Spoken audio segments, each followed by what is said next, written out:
इसलिए कुछ सवाल भी करूंगा, उसका जवाब आपको देना है। ये चुनाव दो विचारों के बीच में हो रहा है, और खासकर आपकी विधानसभा में तो और ज्यादा ध्यान आप कार्यकर्ताओं को देना है, क्योंकि आप सब जानते हो कि सनातन से नफरत करने वाला व्यक्ति कौन है। आप नाम लेके बताओ। बस यही मूल चीज है इस चुनाव में। आपकी अस्मिता पे चोट करने वाला अगर कोई काम करता है तो वो देख लीजिए। जाकिर नाइक को शांति दूत कहने वाला आदमी कौन है बताओ। पाकिस्तान जिंदाबाद के नारे उज्जैन में लगे, लेकिन काजी साहब जिंदाबाद के नारे जिसको सुनाई दिए उसका नाम क्या है बताओ। भगवान राम को काल्पनिक वाले व्यक्ति का नाम बताओ। रामलला की मूर्ति में घोट बताने वाले व्यक्ति का नाम बताओ। भगवान को आतंकवाद बताने वाले व्यक्ति का नाम बताओ। हिंदुत्व को धर्म ही नहीं मानने वाले व्यक्ति का नाम बताओ।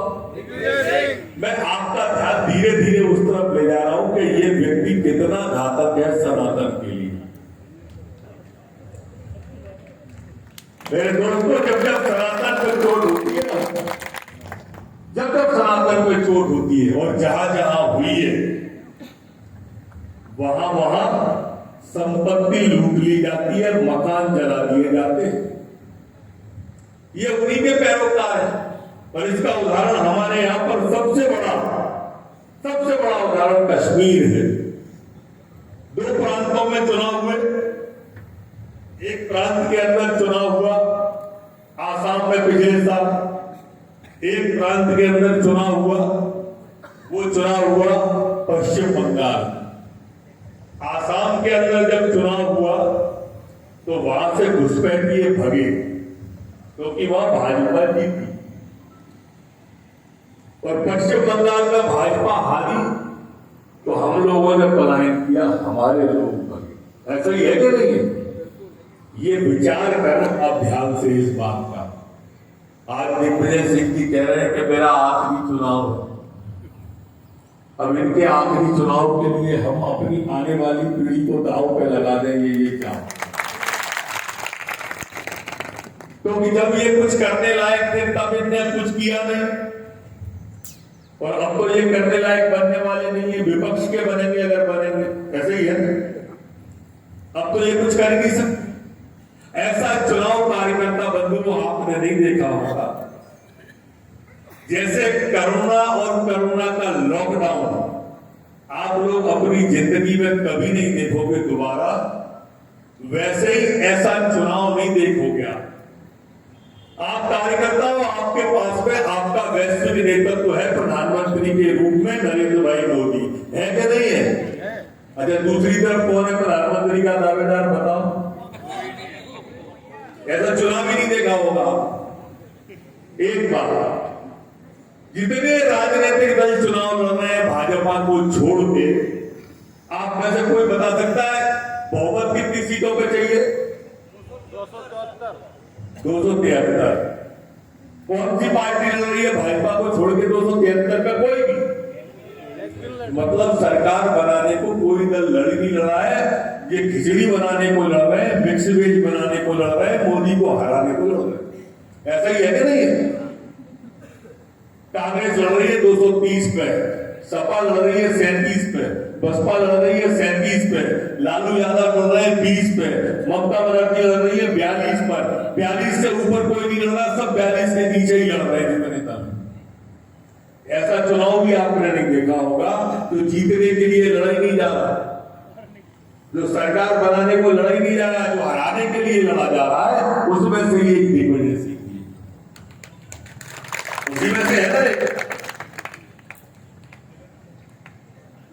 मेरे कार्यकर्ता बंधुओं, पिछले 10 सालों का तुलना और पुरानी सरकारों की तुलना आप करोगे तो आपको लगेगा कि 10 साल में मोदी जी ने कितना बड़ा परिवर्तन ला दिया।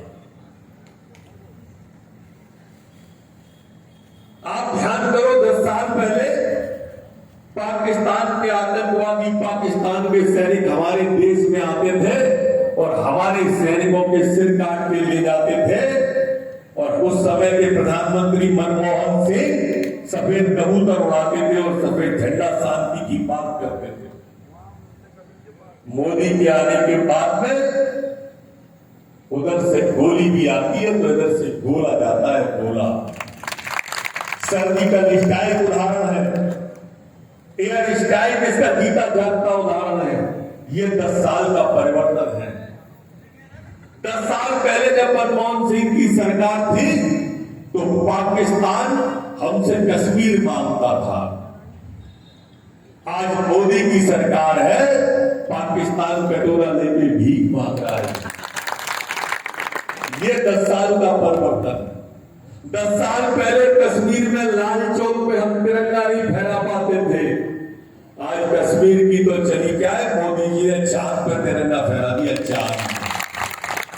ये 10 साल का परिवर्तन है। 10 साल पहले हम रेलवे स्टेशन जाते थे तो अनाउंस होता था कि किसी भी लावारिस पड़ी हुई वस्तु को हाथ न लगाएं, इसमें बम हो सकता है।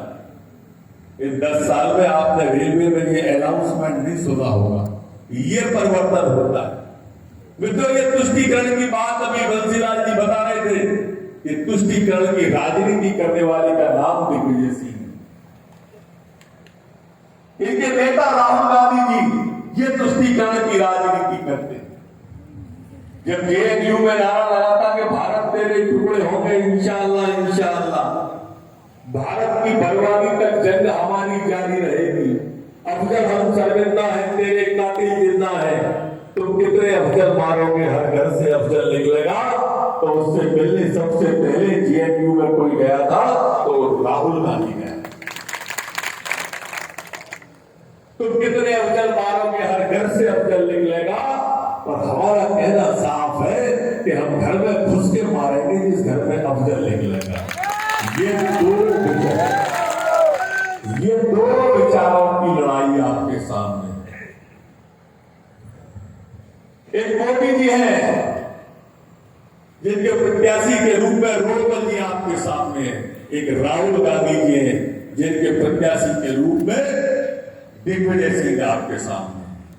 कल को अगर सनातन के खिलाफ और सनातन के पक्ष में वोट देने की बात आएगी तो रोडमल जी का हाथ उठेगा मोदी जी के साथ में और सनातन के साथ में, और दिग्विजय सिंह का हाथ उठेगा पाकिस्तान के आतंकवादियों के साथ में और तुष्टीकरण के साथ में।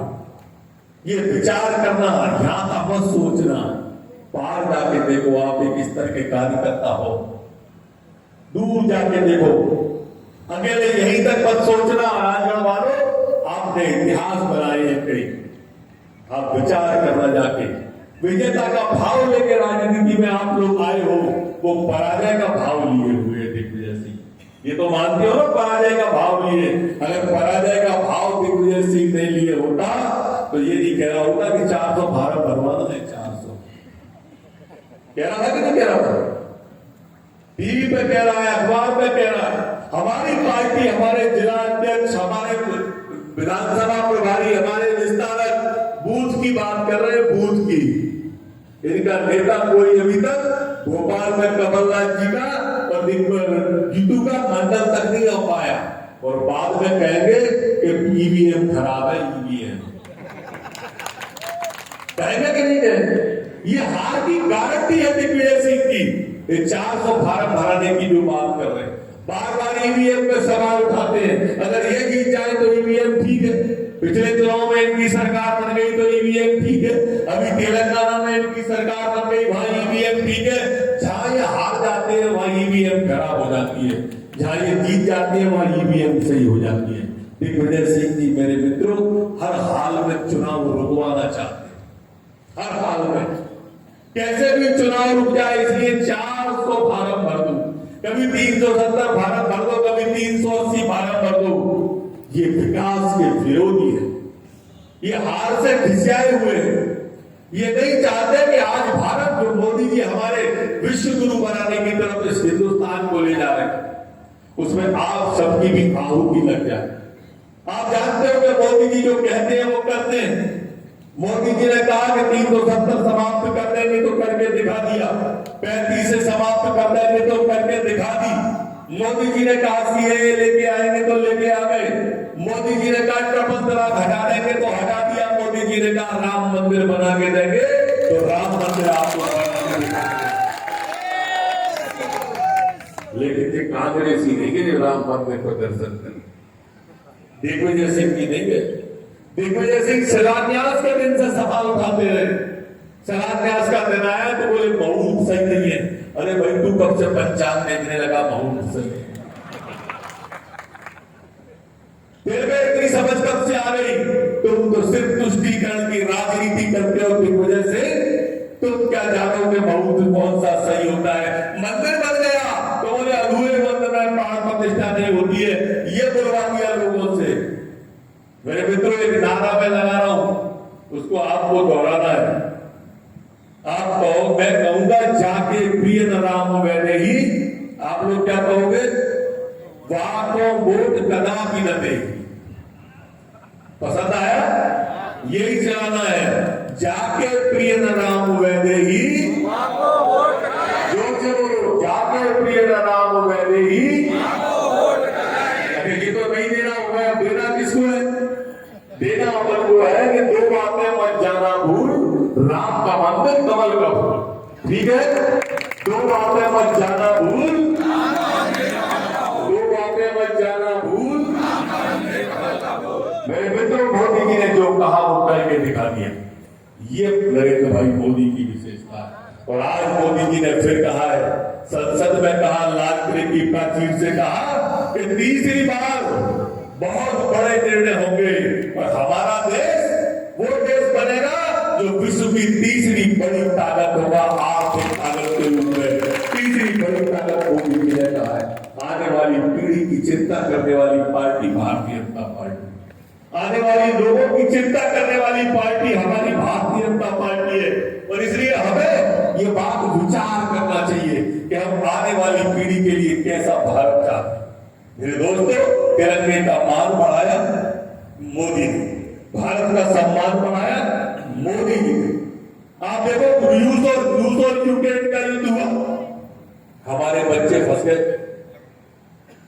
बच्चों के माता पिता ने गुहार लगाई मोदी जी से और मोदी जी ने दोनों देश के प्रधानमंत्रियों से कहा कि खबरदार बरखुरदार, तिरंगा लगी बस को भेज रहा हूं। बच्चे बैठेंगे मेरे यहाँ के, पर इन बच्चों को गलती से भी कोई गोली नहीं चल जाए तुम्हारी तरफ से।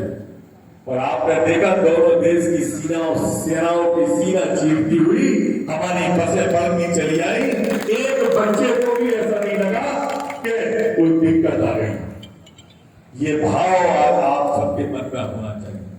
आप जनता के बीच में जा रहे हैं, जब जनता के बीच में जाओ तो विनम्रता का भाव होना चाहिए। और जब कांग्रेसी सामने पड़ जाए तो विजेता का भाव होना चाहिए। वो आपको देखकर ही डिमोरलाइज हो जाए। ये ध्यान रखना, सरकार आपकी है, आपकी जीवन आपकी आने वाली है। इसमें कोई गंदा शंका तो नहीं है ना आपके मन में? कोई 100% विश्वास है ना? यहाँ भी आपकी और वहां भी आपकी। और ये ऐसे में विधानसभा में तो ये बोल रहे थे कि हमारी सरकार आने वाली है, तो हम तो बोल ही नहीं पा रहे थे कांग्रेसी के हमारी सरकार आने वाली है। तो जनता के बीच विनम्रता का और कांग्रेसी के सामने विजेता का भाव। मेरे कार्यकर्ता बंधु एक मंदिर का निर्माण मोदी जी कर रहे हैं, ऐसे भव्य मंदिर का निर्माण कर रहे हैं। ये तीसरी बार की सरकार जिसमें हम भारत हमारा विश्व की सबसे बड़ी शक्ति बनेगा, भारत विश्व गुरु बनने की तरफ बढ़ेगा। ऐसे मंदिर के निर्माण में हम सबको आहुतियां देना है। एक किस्सा है, आप सबने सुना होगा, मैं दोबारा सुनाता हूँ। कुछ कार्यकर्ता बंधुओं को लिए ये किस्सा है, इसलिए आप ध्यान से सुनना।